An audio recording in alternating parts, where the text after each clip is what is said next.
cikin san sunan Kabiru Gaya lokacin da ya yi mulki? Gwamnan insha Allah. Gwamnan insha Allah. Gwamnan sai Allah ya yarda. Kin ji ɗaya? Malam Ibrahim Shekarau shi kuma ya salam. Shi kuma gwamnan ya salam, ya Ubangiji, ya mai aminci. Kin ji biyu? Ganduje, gwamnan Khadimul Islam, mai kyautata Islam, mai wa musulunci hidima, mai ɗaukar ma addini. Kin ji uku? Sai Abba gida zan ɗan tsallake Kwankwaso in dawo. Shi kuma yana cewa ni na karɓi mulki, ina tsoron Ubangiji domin ni zan shiga kabari, ni kaɗai Allah zai wa tambaya. Don haka ba zan bari a abin da ba daidai ba. Na rufe dukkan ƙofar sata domin ni Allah zai tambaya ba wani ba. Shi kuma gwamnan shi kuma tsoron shiga kabari a mai tambaya. Kin ji waɗannan? To ya sunan shi kuma gwamnan Kwankwaso, shi kuma ya sunan tasa, shi ma bari gaya musu. Shi kuma gwamnan Kwankwaso sunan tasa, wannan ja waro saurara ka ji ja dangerous, in baka sani ba yaro ka sani, ja jawo dangerous yaro, ko ka tsaya ko a sa maka jan baki yaro, ko ka ji wuji ko wai Kwankwasiya mata.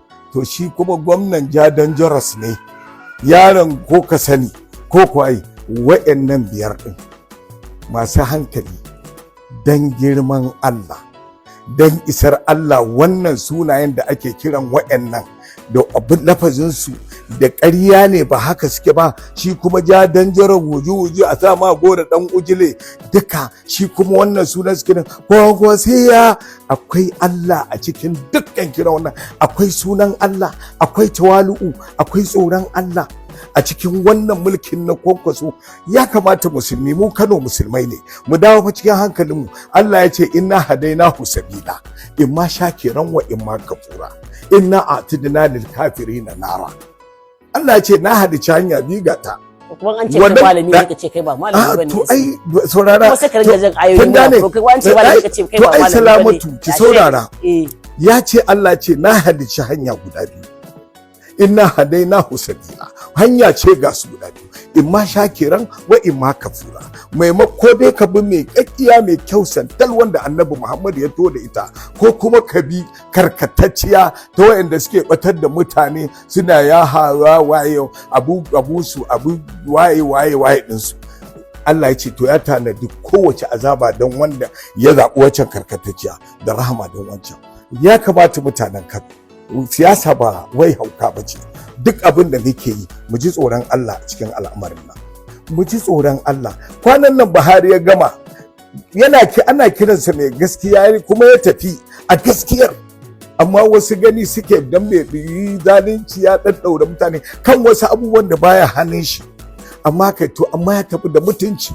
Buhari ya mutu cikin karamci, Buhari ya mutu cikin tsoron Allah, Buhari ya mutu cikin gaskiya. Amma waɗanda suka fi so a yi barna su suke cewa Buhari bai daidai ba, ai saboda siyasa suke so kai abu gaskiya. To haka wallahi waɗannan mutane biyar ku auna sai Salamatu, ku saki waɗannan mutane biyar, ku ce wane ne a ciki wanda yake da suna wanda kowane suna akwai Allah a cikinsa. Da yake nan Salamatu. Na biyu, kin ga mun gama da wannan, to bari in ɗauko Kwankwaso, in ɗauko Ganduje, su biyu kuma yanzu su biyu su ma ki auna su da Ganduje da Kwankwaso.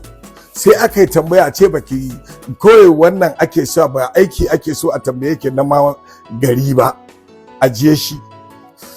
Sai a ce Salamatu ki faɗi saboda Allah, a cikin Kwankwaso da Ganduje wane gwamna ne mai gina masallatan juma'a, wane gwamna ne mai gina makarantun islamiyya na addini, wane gwamna ne mai musuluntar da maguzawa yana gwamna, wane gwamna ne mai sa a warkar da idanu, wane gwamna ne mai sa a masabukar karatun alkur'ani a tafi ƙasa mai tsarki, wani gwamna ne mai tara mutane a cikin gidan gwamnati a rika karatun alkur'ani ana addu'a, wani gwamna ne mai azumin litinin da alhamis, wani gwamna ne mai zuwa umara da aikin haji, wani gwamna ne mai yafiya wanda baya batsama, wani gwamna ne mai girmama malamai. Sai ki ɗauko, ni ban ce sai ki ɗauko da shi da Kwankwaso. To bayan wannan kuma wani gwamna ne mai zagin malamai, wani gwamna ne mai cewa idan ba a bi shi ba ba za ka kai ba, shi ne zai ɗora ka ko ya hana ka. Wani gwamna ne mai ganin shi ne komai, wani gwamna ne wanda lafazinsa bai dace. Duk inda wannan abubuwan, wani gwamna ne a cikin su biyu, saboda girman Allah Salamatu, shi ma watsa wannan tambaya cikin al'umma su gaya miki wani gwamna ne tsakanin Kwankwaso da Ganduje. Ba Ganduje mana ya faɗa balantana a ce yayi riya ne. Ni da na zauna da kowa daga cikinsu, kowa harka addini ne mai. Na yi wa Kwankwaso special advisor na addini shekara 4, na san yadda ya da addini, na san wasan kuran da ya da addini.